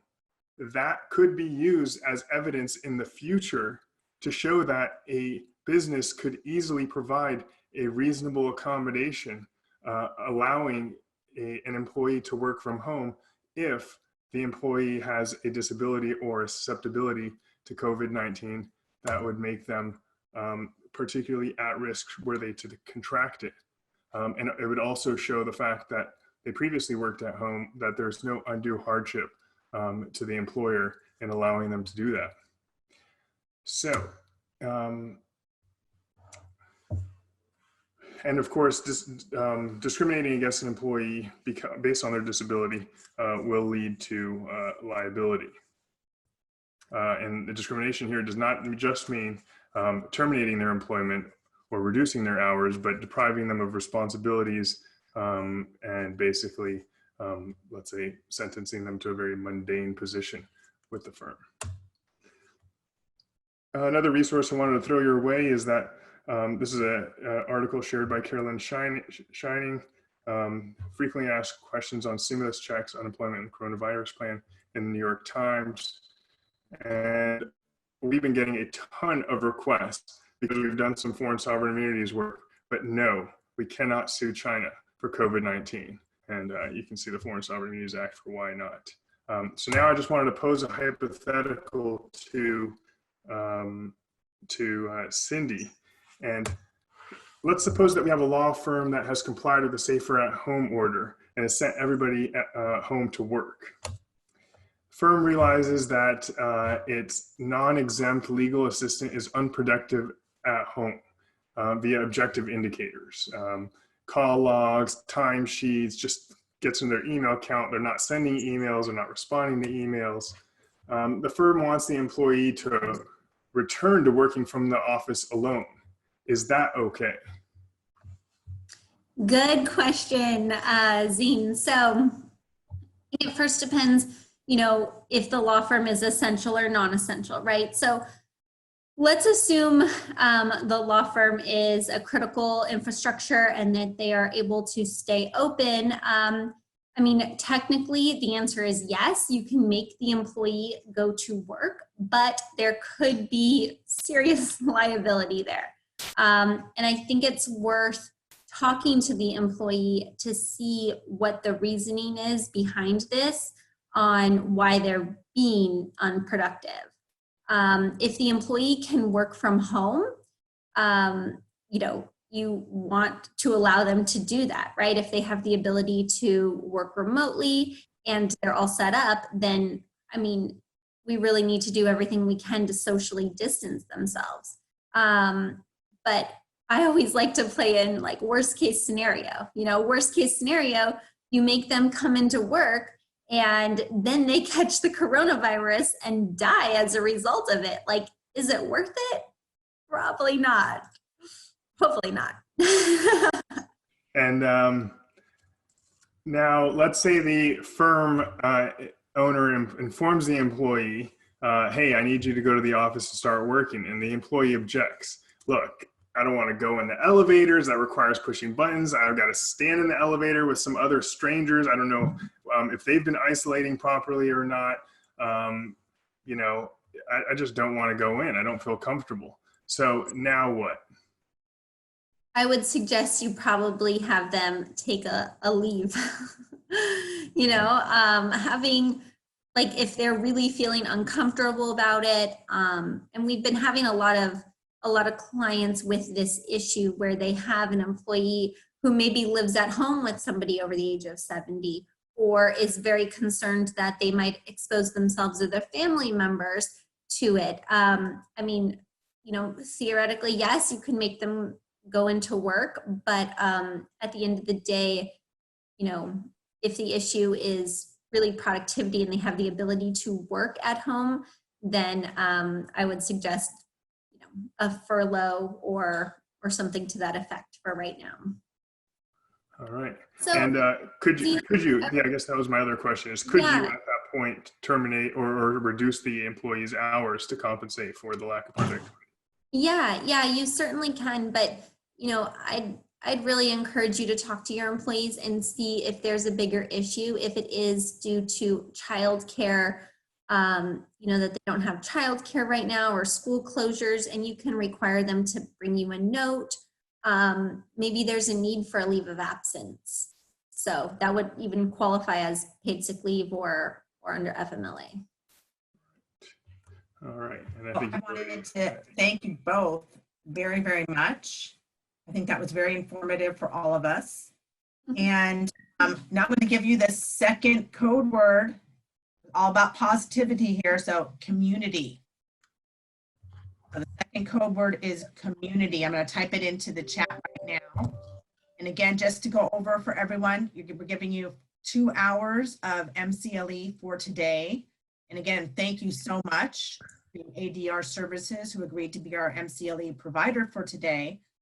All we need back from you is the completed, signed MCLE certificate. And it has to go back to, and not in the email you got from me, you got the email address, but I'll type it into the box. It's Debbie, DEBBIE, @aaronjoycelaw.com. We would really appreciate it if you'd also return the 4 evaluations. So that way we can make sure that you get your MCLE credit. And in that email where you return certainly the signed, completed certification form, also put in the 2 code words. And those 2 code words are resilience and community. And again, thank you all for participating today. We appreciate everything. Thank you. And this will conclude our very first Zoom presentation. So I'm pretty amazed how smoothly it went with respect to the technology. I don't think there's going to be any going back to the old days, because when things can be done this quickly without having to get in the car, there's certainly something to be said for that. That might be one of the silver linings. Thank you again, and please look for our upcoming programs sponsored by the small firm section of LACBA. Thank you.